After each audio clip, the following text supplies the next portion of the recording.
minus 5. This was number 4 on your pretest. So if you took the pretest and you didn't get it back from me, I might have it. Maybe you moved periods. Eddie?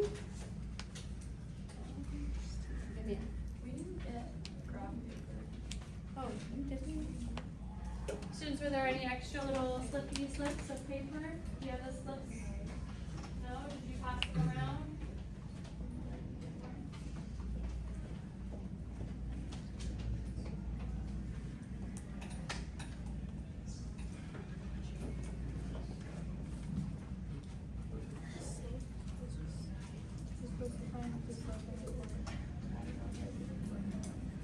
Slope, I think y is this one. The coordinate? Coordinate is what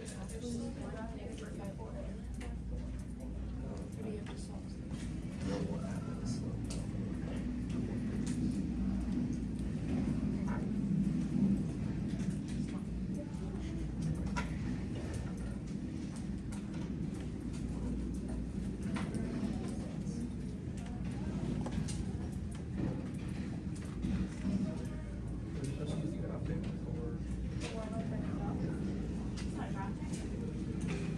Oh, I felt like I had so many there. We still don't have enough.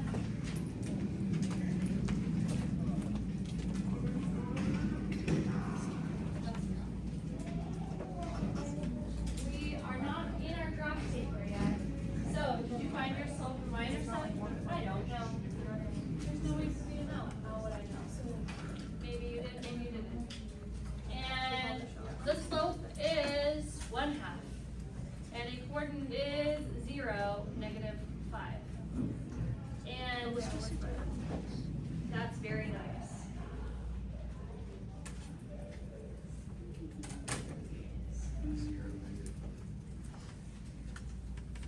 I think I had a couple that still do not have any graph paper. Is that right?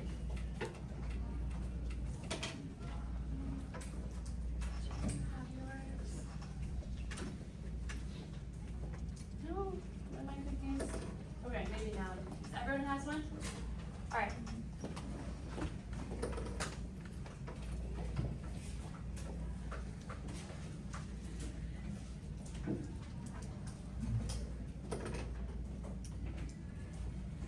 Maybe you wrote that down. I don't know.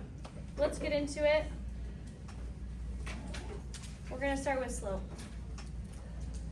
And slope is how quickly a line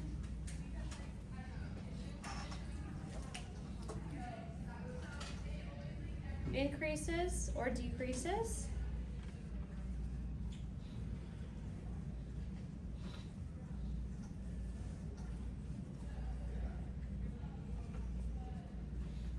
As you move across the x-axis from left to right. So just like always, we're moving left to right, just like we did previously. Oh, and we want to start our recording now if we have. Yeah. Oh, okay. So I'm going to do some edits then because none of that was important. Oh, sorry. No, that's fine. So we'll start with that's just our definition, and now we'll actually look at how to calculate a slope. And this is a topic where students did have some issues. We got x1, y1, x2, y2, in terms of remembering how to do this with complete accuracy. Not everybody got this question right on your quiz, and so what you're noticing is when we're calculating slope between two ordered pairs, we're going to have the two ordered pairs, and I'm going to ask you to write them the way that I did here. I have lined them up. I have stacked one on top of another. And the way that slope works is how quickly a line, we're trying to answer. It's increases or decreases. This is along the y-axis as you move across the x-axis. So what that means is, can you see this? The slope is a triangle. So here's our line, and this is the y change, and this is the x change. And the line is made up of this triangle happening behind the scenes. And so we need to know the information about how much it changed to make the shape of the triangle to get that angle. And that's why if you have a vertical line, there's no change in x, it just goes straight up, it doesn't make a triangle. Okay, so now we're gonna draw this arrow. And you're gonna find out how much you added or subtracted, and you're gonna write that number down. Then you're gonna come to the other side, you're gonna draw your arrow going the same direction. Don't go the wrong way, go in the same direction. And you're gonna find how much you added or subtracted, and you're gonna take that number and you're gonna put it right here. And that's gonna give you the change in y over your change in x. Some call it the rise over run. It's really the slope. Now, if you hate that and you're like, no, I want a formula that I can write down and use, even if I can't do this, I don't know, this is what I'm always gonna do, but some people prefer the formula, in which case you're gonna do y2 minus y1 over x2 minus x1. Can students have success with this? Yes. However, because there's so much substitution, students often make errors. They'll use something in the wrong place, or they'll switch the order of something, and then they get the wrong answer. Whereas, when I see this method, students more often get the correct answer. So here's the one from your quiz. It was 10, 8. This one was number 2 from your quiz. And then instead of writing the other coordinate adjacent to this, where am I going to write it? Just below. So that coordinate was 1, 9. So now I'm going to draw my arrow here, and I see that, oh, to go from 8 to 9, what do we do? Not a trick question. Add 1, right? Class, you with me? Okay, I hope so. And then we're gonna do the same thing on the other side. To go from 10 to 1, we don't add, what do we do? Subtract how many? 9. Subtract how many, class? 9, very good. We do subtract 9, and this number is gonna go here as -9. Now, the way that I've written this right here at the beginning, this is just to help us. We cannot have a negative in the denominator, that's illegal.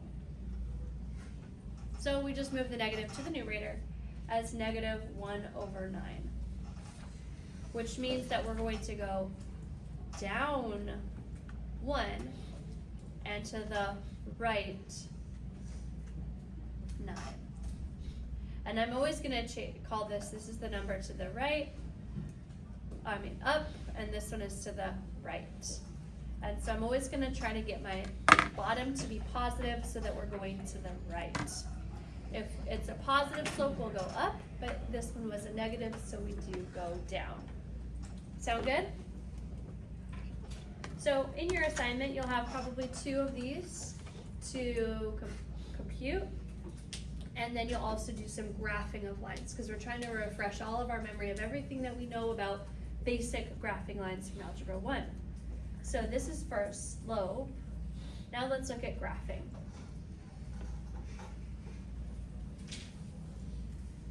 So of course, part of graphing will be graphing the slope, but we won't be just given 2 coordinates.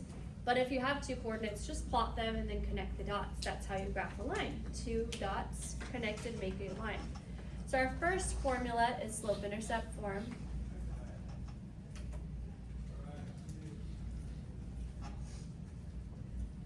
This is the holy grail of all linear equations. It's y equals mx plus b. This formula is the most important form of a line because it tells you the picture without seeing it. You see this equation and you know the shape of it. Yes, you know it's a line. You'll know if it's going up or going down, and you'll know if it's been shifted up or shifted down. So you'll know the angle of the line, and you'll know whether to start above the x-axis or below the x-axis. So m, this is the slope, which you're gonna write as the number that you go up divided by the number to the right. And then b, this is the y-intercept, which I call the yint, but it's the coordinate 0, comma b. And so that's gonna cross the y-axis. And as a reminder, your graph, we've looked at the x-axis exclusively so far. This is just a number line. Here's 0. And then now we're adding in the secondary axis, the y-axis. The y-axis is much easier for students. Up is above, negative is below. But it's the x-axis, we have to start there so that we can all agree positive is to the right and negative is to the left. So every coordinate here is a combination of an x, y. It's plotted based on how many you went along the x-axis first and then how many you went along the y-axis. So that's why our order pairs go x, comma, y. All that to say, that's what our coordinate plane is made up of, 2 number lines. And every location is clearly defined by these different coordinates.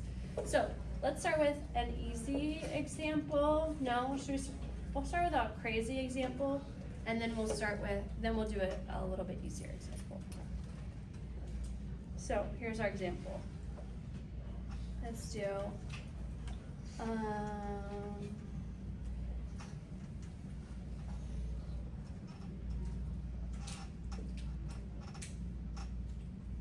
0.5x plus 1.5. So from here, we're feeling crummy. We've got decimals. We don't prefer decimals, but I can see that my m is equal to 0.5, which is equal to what equivalent fraction? 1/2. And we always want to write our slope as a fraction whenever possible.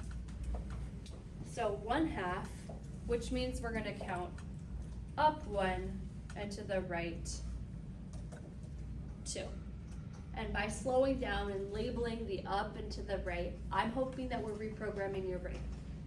For anybody that learned this and it kind of has a little goof up and didn't get this question right on our pretest, we're reprogramming your brain. We're programming it by slowing down and saying, oh, the numerator tells us if we go up or down, and the denominator tells us how many to the right. Then we have our b value, which in this case is at 0, 1.5, which, as you know, is not a whole number. That doesn't change. That's just what we're going to do. So now I'm going to take my little sliver of graph paper and I'm going to place it. Mine seems to fit here. Oh, perfect. It fits exactly right here. And if you need to put it sideways, then do that. Do whatever you need to do. Let's glue it in right now.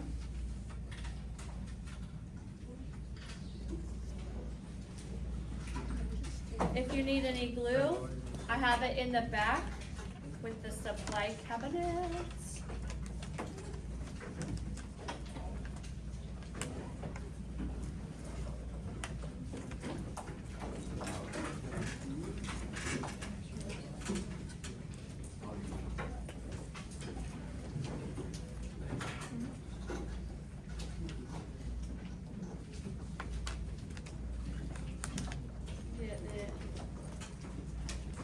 Nice. So we don't want our graph to go away. We want it to be able to fit on our nose.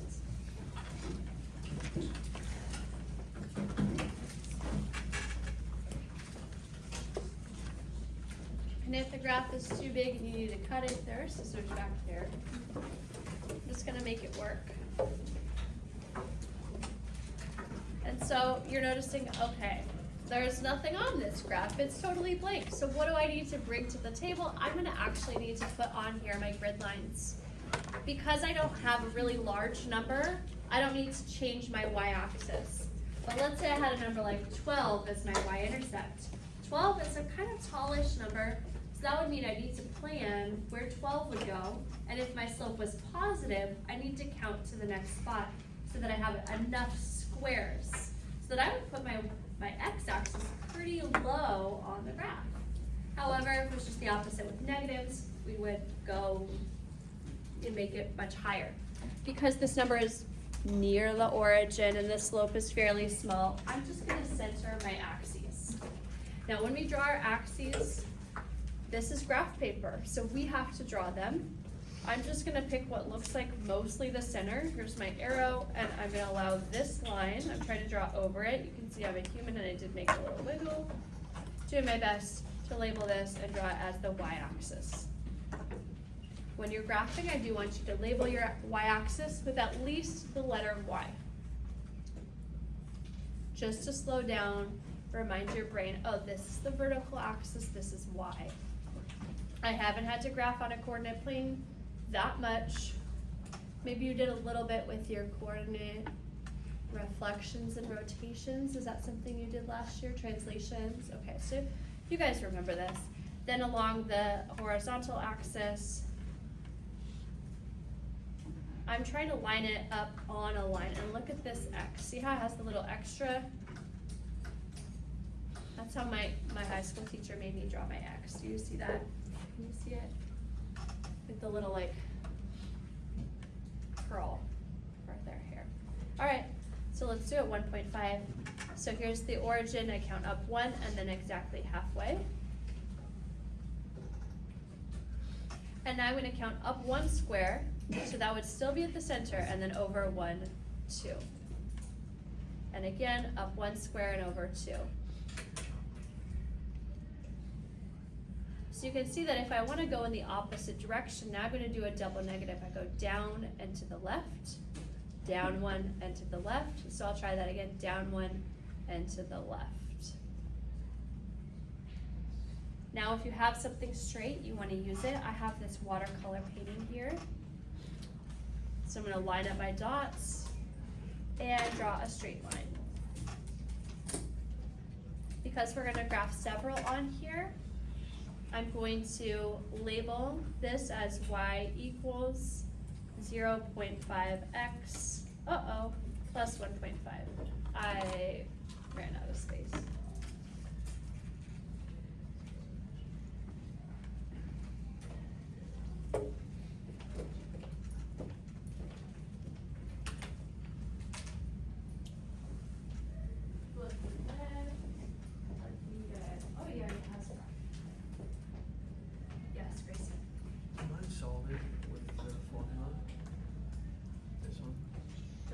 Formula, do what I said to do so that you get it right every time. As you use the formula, we get all jumbled up and mixed up. That's why I'm not using the formula. The formula is there, but if you're using it wrong and getting the wrong answer, you're like, I definitely want to use textbook method. So write them on top of each other and do it like I did. And I'm just checking to see if we all graphed it. Oh, we're good at graphing. It looks so beautiful. How wonderful. Very nice. Very good, okay. This one was a little bit of a challenge. Let's do one more. Very similar, maybe it'll go faster. This one is, here is EX2. Okay. Y equals 2x minus 1. Easy enough, right? Keeping it small for you guys so you can put it on the same graph. I only have this one graph. I'm gonna label this one, graph this on the same plane. So now you're like, hey, again, a whole number. That's just kind of a weird. What's my m here? Well, here my m is 2, but I don't write 2. I write it as a fraction no matter what. So even though this is a whole number and very elegant, I'm gonna write this as 2 over 1. Because I wanna remind myself that this means 2, so up 2, and then to the right 1.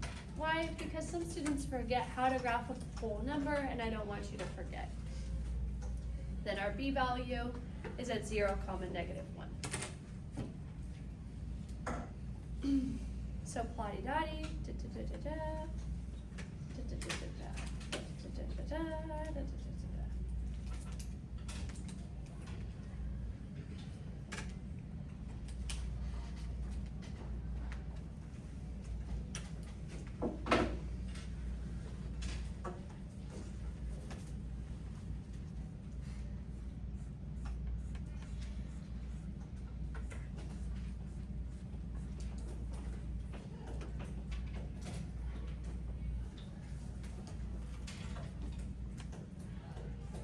And here she is, I'm gonna label her as y equals 2x minus 1.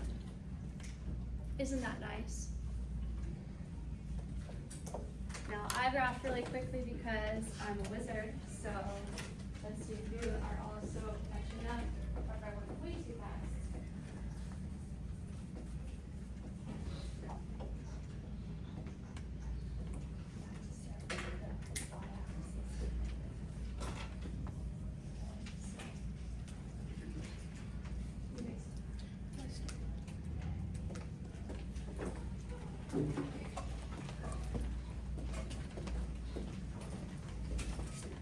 Good, these all look so beautiful. I am looking for accuracy. I will tell you if I made a mistake, so hopefully after.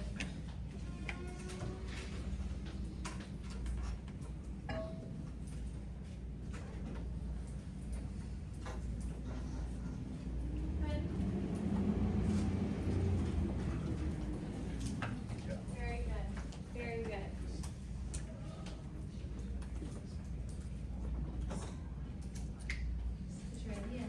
You're not back now, oh, yeah, you got it, you're already done. Yeah, it's just recording for me. All right, cool. So these ones were, that was slope intercept form. Did you know there's another form? And we're only gonna do one more. The other form that we're gonna do is standard form.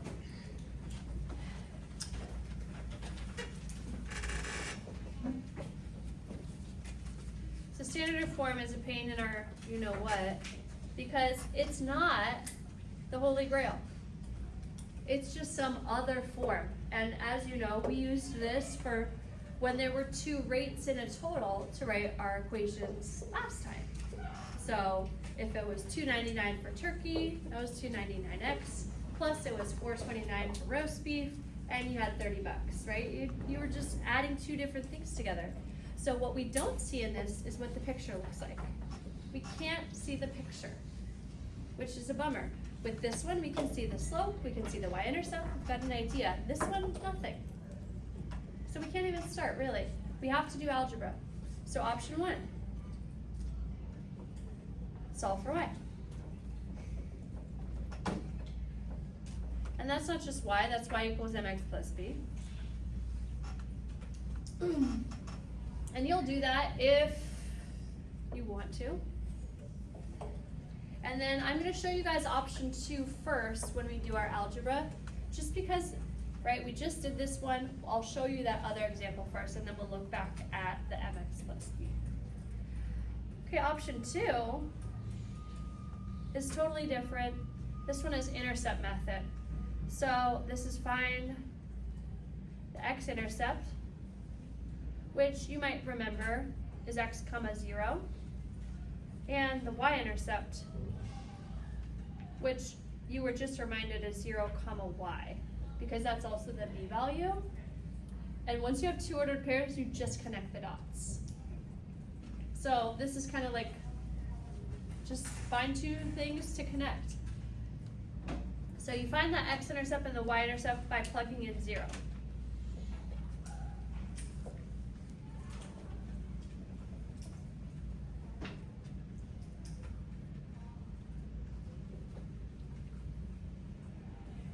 So first you'll plug in 0 for y, then you'll plug in 0 for x. So you'll do two mini computations. Plugging in 0 is meant to be the easiest computation because 0 is super powerful. 0 turns into 0. Now some students, when we look at this, oh, if I plug in 0 for y, what is 0 times b? 0 times b? 0. And so you'll just have a really easy time there. That would mean that you would solve for x by dividing by a. So if you want the formula, it's going to be c over a, comma 0, or 0, comma c over b. I don't prefer formulas, I prefer wisdom. That is kind of nice to have, at least, whatever. Let's do an easy one.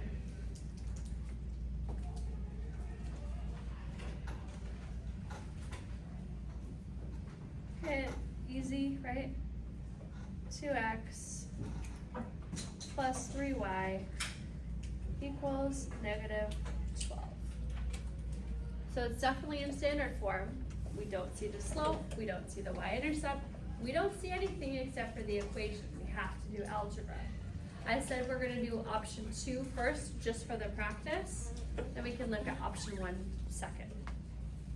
So for option 2, we want to find the x-intercept and the y-intercept, since that's fairly new.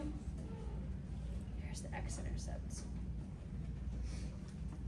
Now it might be mental math, and if you feel totally confident and ready to do this without my help, go right ahead. I'm going to show the steps for the x-intercept here. So the x-intercept has a 0 in the y position. So I'm going to say 2x plus 3, replace the y with the number 0, equals negative 12. So there's been no change to the equation. I'm just replacing one letter with 0. That's going to create 0. So my next line will say 2x is equal to negative 12, which tells me x is equal to negative 6.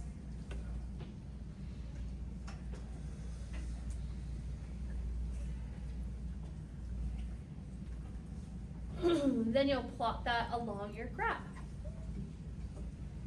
Negative 1, 2, 3, 4, 5, 6. Right on. To find the y-intercept, we do the same thing, but the y-intercept, the 0 is in the position for x, so I plug in the 0 where x was previously. So this is 2 times 0 plus 3y is equal to negative 12. That's 3y equals negative 12. Oh, let's see. To get a negative, that means that y is also a negative. So this would be negative 4. Then I'll plot that on my y-axis. So 0 for x, negative 1, 2, 3, 4. And I just need to connect these 2 dots. So, oh, surprise, this is a negative slope. Okay. I'm going to connect my dots, lining them up. And that's all that I do. This one is the, let's label it 2x plus 3y equal negative 12.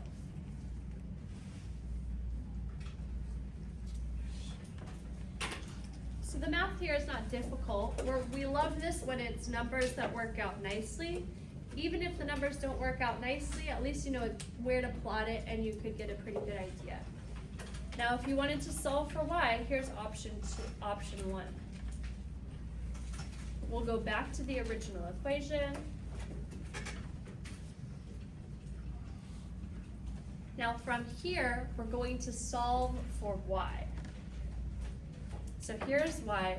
Tell your neighbor the 2 steps that we need to do to solve for y. Remind your neighbor, what do we need to do here?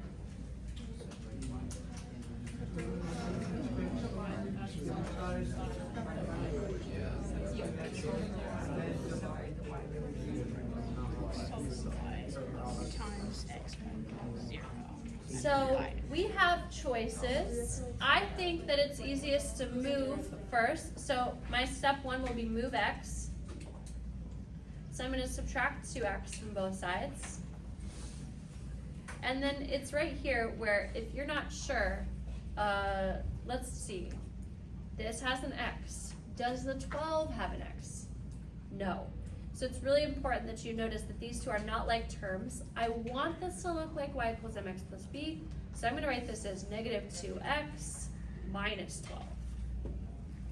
Then I have the 3y.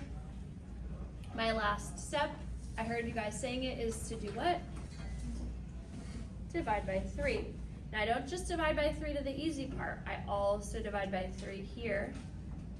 And so we're dividing every part by that coefficient, which gives me the equation y equals negative 2/3 x minus 4 when I simplify it. So let's see if that works. I started at 0, negative 4, cha-ching, cha-ching. Then I count down 1, 2, and over 1, 2, 3. Heck yes. So you can see that they're equivalent ways of doing the same work. Of course, I always did this when I was in high school. But this is also very helpful if it ends up that there's like a very tricky coordinate here. Sometimes it's just easier to plug in 0 to get another coordinate to graph because it's hard to count those unusual fraction decimal values.